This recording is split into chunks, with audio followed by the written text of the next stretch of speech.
Selamat pagi teman-teman sekalian. Pada kesempatan kali ini saya Ewaldus Sael dengan nomor induk 6212309 membawakan untuk tugas pengantar perjanjian baru, yaitu mengenai kitab Yudas.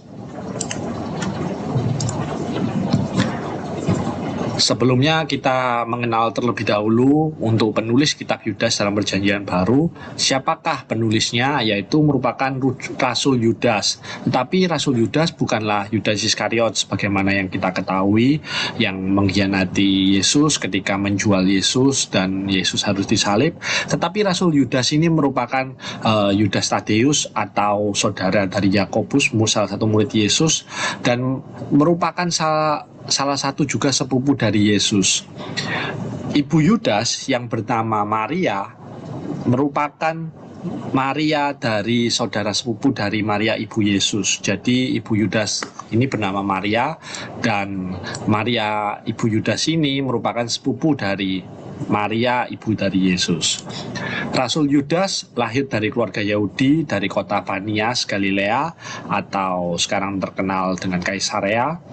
Ayah Yudas yang bernama Klopas menjadi martir karena imannya kepada Yesus yang telah bangkit dari kematian. Jadi Klopas ini juga merupakan salah satu saksi bahwa Yesus telah bangkit dari kematian, sehingga Klopas ini menjadi penginjil yang berani dalam memberitakan Injil, sehingga beliau menjadi martir. Apakah Injil Yudas dalam perjanjian baru itu? Surat Yudas ditujukan kepada para orang Kristen yang setia, kepada mereka yang terpanggil, yang dikasihi dalam Allah Bapa, dan yang dipelihara untuk Yesus Kristus, yaitu Yudas 1 ayat 1. Tujuan yang dinyatakan Yudas adalah untuk mendorong para pembacanya tetap berjuang untuk mempertahankan iman, melawan para guru fasik yang telah menyelusup ke dalam gereja dan yang mempromosikan perilaku amoral serta ajaran-ajaran palsu yang menyangkal Tuhan Yesus Kristus. Yudas 1 ayat 3. Surat Yudas adalah salah satu surat terpendek dalam perjanjian baru. Meskipun hanya terdiri dari satu pasal 25 ayat, tapi nasihat yang disampaikan dalam surat ini sangat penting bagi gereja sepanjang zaman. Apakah ajaran-ajaran utama dalam kitab Yudas?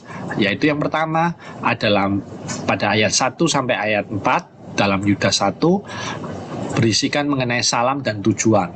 Bagian ini berisi doa untuk pertumbuhan rohani jemaat agar tetap berjuang dalam segala daya upaya bertahan pada iman yang teguh, karena iman kepada Yesus Kristus menuntut adanya hidup yang suci.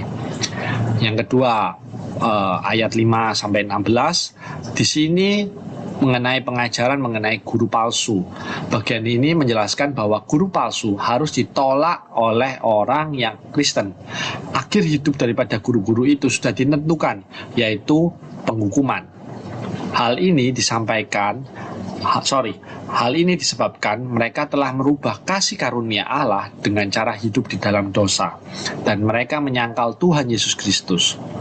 Sifat-sifat mereka disamakan dengan 3 tokoh Alkitab yang jahat, yaitu Kain, Bileam, atau Korah.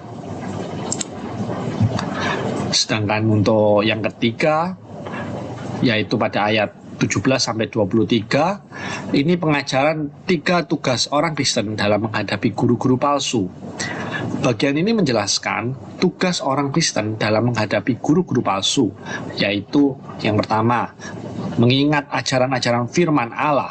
Jadi orang-orang Kristen harus rajin untuk membaca Alkitab dan mengingat ajaran-ajaran firman Allah yang diajarkan oleh Tuhan Yesus. Yang kedua, membangun di atas dasar iman yang suci dan berdoa dalam Roh Kudus. Yang ketiga, menunjukkan kebaikan kepada orang lain dengan disertai rasa takut kepada Tuhan, yaitu tidak mengikuti atau mengingini kejahatan atau dosa yang mencemarkan hidup.